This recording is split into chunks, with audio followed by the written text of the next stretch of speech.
Sejam bem-vindos, pessoal. Olha só, hoje nós vamos discutir um antibiótico que ele é muito usado, especialmente pelos ginecologistas, pelos pediatras e também pelos clínicos que querem tratar uma infecção do trato urinário. Você já sabe de qual antibiótico eu estou falando? Eu imagino que sim, porque está aqui no título do vídeo. Mas então, vamos começar.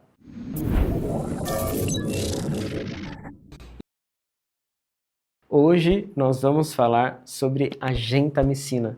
Nós vamos falar sobre um aminoglicosídeo que é muito usado na prática dos ginecologistas, dos pediatras e até mesmo dos clínicos, especialmente porque ela tem uma boa penetração renal. Olha só, a gentamicina, vamos para cá.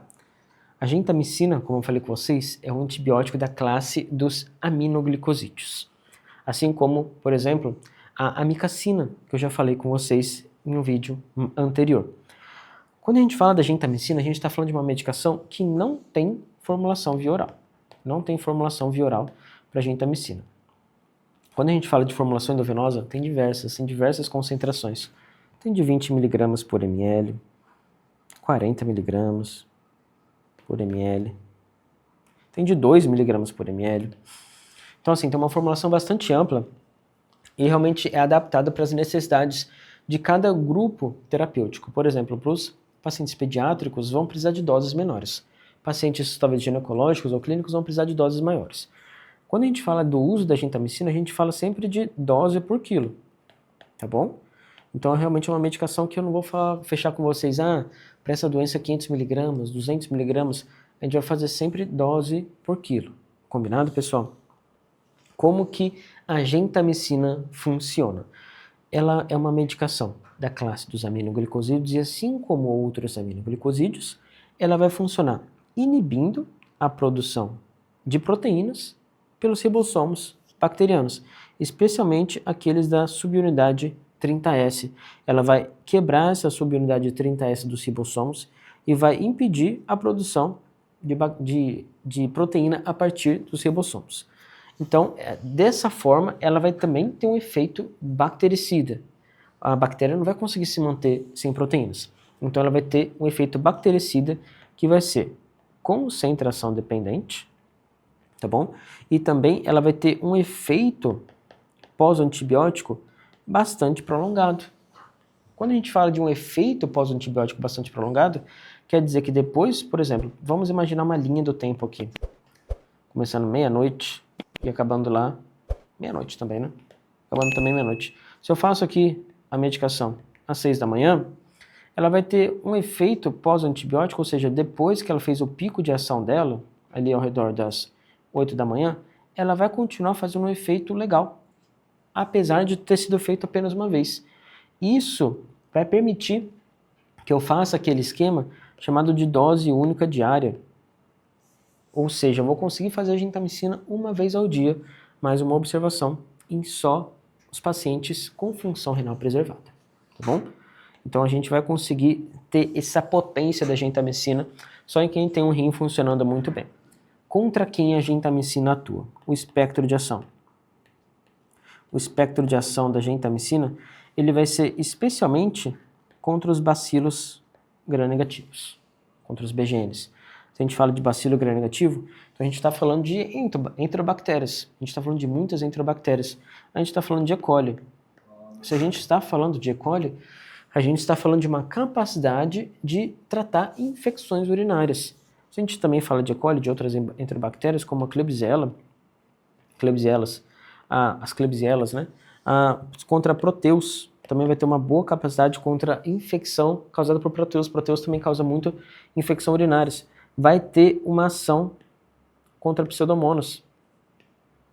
Mas uma pequena observação, pseudomonas, a ação dela não é tão boa, e a amicacina, ela acaba tendo uma função, uma capacidade maior do que a gentamicina, pensando nos aminoglicosídeos, tá?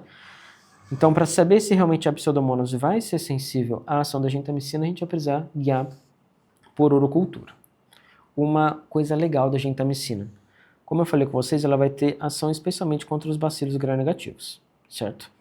Gram-positivo não vai ter grande efeito, quando feita sozinha. A gentamicina, ela tem uma grande capacidade de sinergismo. Ela realmente é um antibiótico bem camarada, porque ela consegue aumentar a ação de antibióticos contra bactérias gram-positivas. Ela vai aumentar a permeabilidade bacteriana para esses antibióticos contra bactérias gram-positivas. Por exemplo, numa atuação em uma endocardite, a gentamicina pode ajudar no tratamento de endocardite vindo com esse sinergismo. Por exemplo, uma endocardite causada por Staphylo aureus, talvez por um enterococo, ou até mesmo um Streptoviridis. Ela vai vir com esse sinergismo se você fizer, por exemplo, uma gentamicina associada a uma vancomicina, se você fizer uma gentamicina associada a uma oxacilina, ou até mesmo um beta-lactâmico, uma penicilina, uma ceftriaxone, a gentamicina vai aumentar o efeito desses antibióticos contra as bactérias gram-positivas. Se você vai fazer um tratamento de gram-positivo puro usando gentamicina sozinho, não vai dar certo, tá bom? E como que é a farmacocinética, como que é essa questão de absorção da gentamicina? Se a gente falar de absorção VO, ela é inexistente, tá bom? Inexistente. Por isso que a gente não tem comprimido de gentamicina. Se a gente fala de absorção endovenosa IM, ela é boa. Ela é boa. Então aqui que a gente realmente vai atuar. A gentamicina também é encontrada em pomadas, sua formulação tópica, e até mesmo colírio. Tá bom? Mas eu não vou abordar isso com vocês hoje. Se vocês tiverem interesse de saber sobre o uso da gentamicina na sua formulação de pomada, na sua formulação de colírio, deixa aqui nos comentários que a gente vai preparar um material bem legal para vocês aprenderem sobre isso também. Como que é a eliminação da gentamicina, como que ela é metabolizada e como que ela é excretada. A sua eliminação, ela é praticamente renal. Então, se ela é praticamente renal, a gente vai precisar fazer um ajuste para a função renal do paciente. A gente vai precisar adaptar a dose da gentamicina diante de situações de insuficiência renal. Combinado? Então, vai precisar fazer, com certeza, o ajuste renal para o uso da gentamicina. Quando a gente fala de penetração tecidual, esse antibiótico vai ter uma boa penetração renal, tá bom? Vai também ter uma boa penetração genital, quando a gente fala de órgãos genitais, vai falar de ovários, realmente aparelho reprodutor, vai ter uma boa penetração também em pulmão e gordura. Então, como ele é uma medicação que tem boa penetração em gordura, a gente vai precisar fazer uma adaptação, especialmente nos pacientes obesos, tá? Como que a gente vai usar essa medicação no nosso dia a dia? Como eu falei com vocês, temos diversas apresentações da gentamicina. Por exemplo, essa daqui é de 80 mg por 2 ml, ou seja, 40 mg por ml. É uma formulação mais comum, mais fácil de achar essa formulação. Se a gente fala de dose única diária da gentamicina, habitualmente a gente orienta de 3 a 5 até as situações de 7 mg por quilo. Por dia, né? Isso aqui são dose 24 horas, é uma vez por dia. Se a gente opta pela dose fracionada, não vamos fazer a dose única diária, vamos fazer de 8 em 8 horas, por exemplo, aí a dose passa a ser de 1 a 2 mg por quilo, por dose. Tá bom? 1 a 2 mg por quilo por dose. Se a gente está falando de quilo, qual que vai ser o peso que a gente vai usar? Vai ser o peso da balança? De forma geral, pode ser o peso da balança. Só que para o paciente obeso, você vai precisar fazer o peso ajustado. Vai precisar buscar lá no Google calculadora de ajuste de peso, vai fazer o ajuste pela altura do paciente, pela idade, pelo peso dele, que ele vai vir o peso ajustado. E a partir do peso ajustado, você vai colocar o peso ajustado aqui no quilograma. Por quê? Porque, como eu falei, a gentamicina tem uma grande absorção também na gordura. Se você fizer, talvez, no paciente obeso, uma dose de 5 mg por quilo, uma parte dessa dose vai acabar se perdendo no tecido adiposo e vai talvez reduzir a dose endovenosa ali para 3,5, 3. Então a gente precisa fazer realmente o cálculo da dose para o peso ajustado. Combinado? Como que a gente vai fazer o ajuste para a função renal? Lembra, excreção predominantemente renal vamos precisar reduzir a dose em pacientes com insuficiência renal. Se o paciente tem um clearance de creatina maior que 60, vamos manter ali a dose usual e também é permitido a dose única diária, tá bom? Se o paciente tem um clearance de creatina abaixo de 60, a dose única diária já não é tão bem indicada, tá bom? De forma geral, no paciente com clearance menor que 60, nós vamos fazer ali 1 a 2 miligramas por quilo por dose, de 8 em 8 horas, certo? A função renal do paciente vai reduzindo, essa dose vai se manter, e o que vai mudar vai ser de quanto em quanto tempo a gente vai fazer a medicação.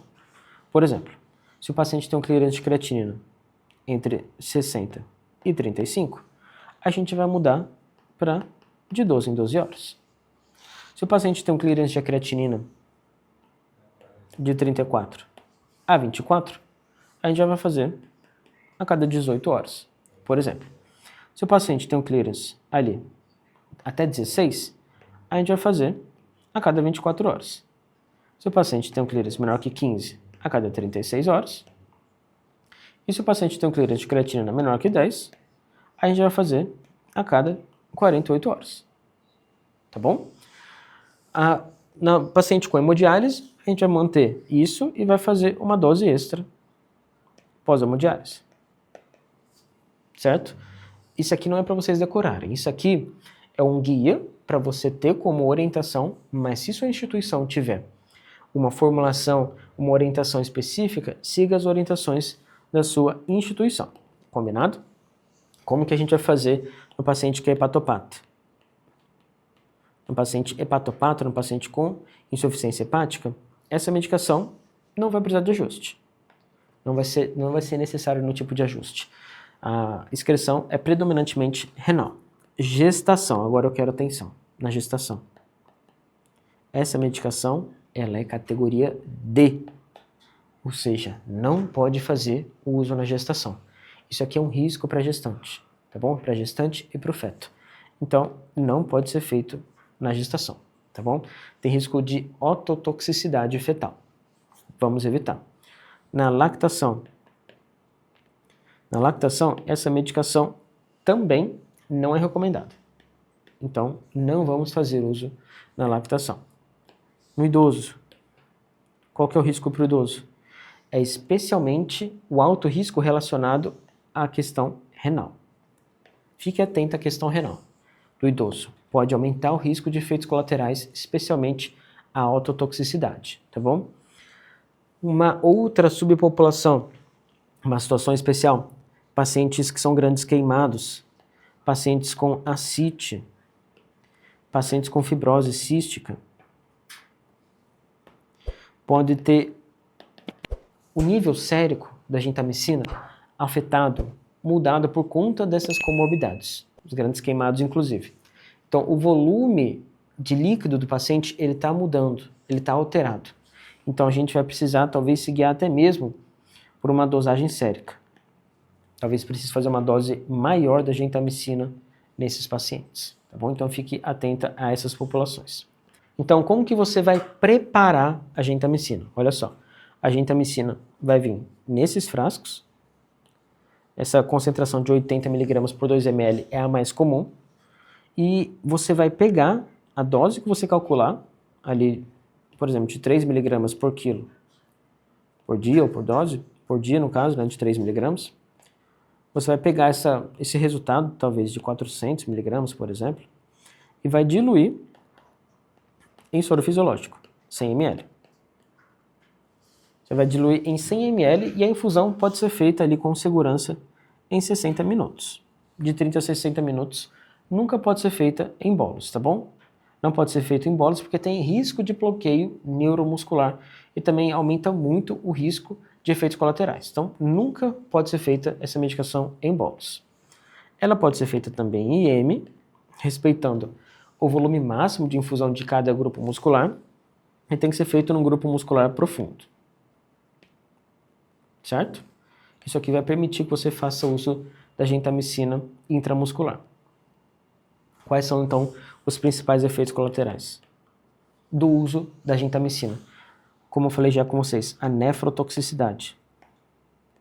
Nefrotoxicidade. Apesar do ajuste para a função renal, a gentamicina pode causar lesão renal, pode causar lesão tubular. Outra situação, ototoxicidade. Ototoxicidade, especialmente nos pacientes que você não fizer ajuste para a função renal. E pode ser uma ototoxicidade, uma perda auditiva irreversível. Então fique atento para ajuste de dose, ajuste de função renal para o seu paciente, tá bom? E como eu falei para vocês, também tem risco de bloqueio neuromuscular.